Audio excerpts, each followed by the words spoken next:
like Laia, but without the buns. And well, in case you were wondering, no, my dad is not Darth Vader.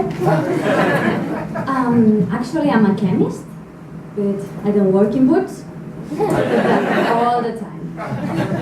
Any other chemists in the audience? Thank you. So I came here to Glasgow a few years ago to do some research in Glasgow Uni. And as you might see, I didn't get the accent, but I almost understand it. So I will talk to you about one of the biggest things in research is publishing and the publishing industry, right? So we are scientists, I'm a scientist, and what we want to do is like discover nature or imagine some laws of nature or look at nature and explain it. So when we figure it out, we want to tell the world.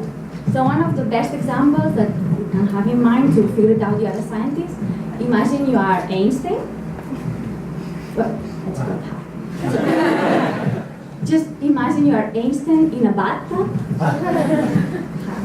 So I have this picture, this frame in your head.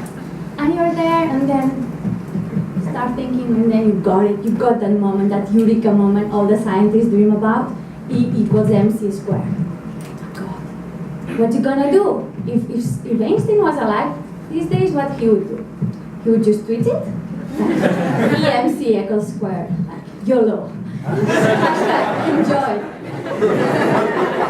Or maybe Einstein was just cute and he just Instagrammed it, right? No. He was in a bathtub, so imagine the picture. But no, come on. We are scientists and we're serious people, and we have a lot of people that wants to help us to get a broader audience. And this is the editorial wall. So we publish in journals, and it's more or less like press. So we have a gradation, so we have better journals and worse journals, as we have better newspapers and worse newspapers. So it is not the same getting an interview in The Guardian or getting an interview in the Daily Mail. So we have well-known journals such as the Journal of Physiologic or the Academic Crystallographic Section D. Or we have other journals that we hope you may heard of. It's like Science and Nature. So I'm gonna explain like my story, my travel to this publishing industry. So when I came to Glasgow, I am a chemist, as I said, and I came here in a project. We work with tungsten. That's the W in the periodic table for you guys who are not chemists. So what we wanted to do is study new properties of this material. This was a massive project. It involved lots of scientists for different schools, and it took us like almost 4 years of intense research. And then one day, one magic day, we got our eureka moment. And we actually discovered a new property of the material and a new oxidation state. So we basically rock and roll the periodic table. And that was after 4 years. So what we want to do? We wanted to publish. We wanted to get everyone know that what we achieved. But come on, we were in Glasgow. So what to do? Just go to the pub. Straight away. So we were in the pub, you know, like one round after another, and it was getting late at night. And somebody in a corner, one of our colleagues said, "Okay, let's go wild. Let's go to nature." This started one of the darkest chapters in my life. Get something published in that journal. But you get help. When you're in this process, you get help. You meet lots of people in the editorial. One of them is the editor. He was interesting to me. He gave us, he was the guide throughout the process of preparing. Well, first we had to prepare the manuscript because we had a nice story to tell, but first you need to prepare the manuscript, you go over several iterations to explain your story, you do nice figures, you get all the authors to agree in what we explain. It took us like 6 months or so. So finally we get the final manuscript, We decided, okay, it's enough, it's the 17th version, just get it out. And then we press the button submit.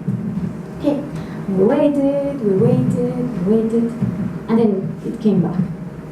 Reject. I was like, okay, well, let's appeal, come on, we just rock and roll the periodic table, these bastards should at least consider it, right? Okay, and we appealed. And we send it again, and they reject. Send it again, rejected it again. And finally, one day in September, one magic day, it was accepted. It was like, whoa! But this is not the end of the story, no, because it's just like the editor said, yeah, yes, finally accepted, and then it was like the next iteration.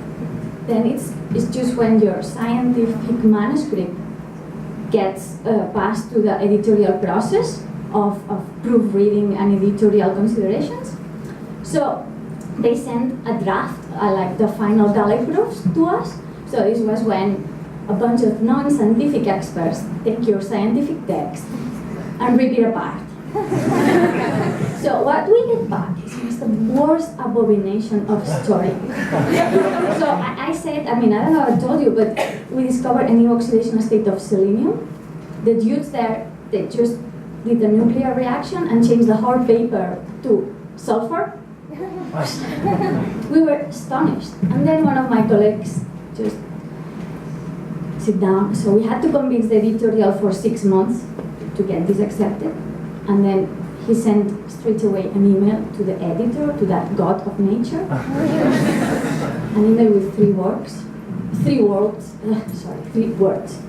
To say, fuck you all. That was it. That was the end of my career. I just started the stand-up.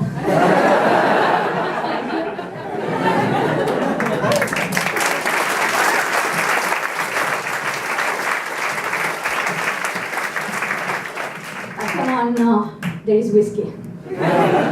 So all we did is just send it a couple of boxes to that editor. We promised to pay all the mortgage payments for him, take care of the children, and yeah, we got it accepted. So we got the final ending after all. Thank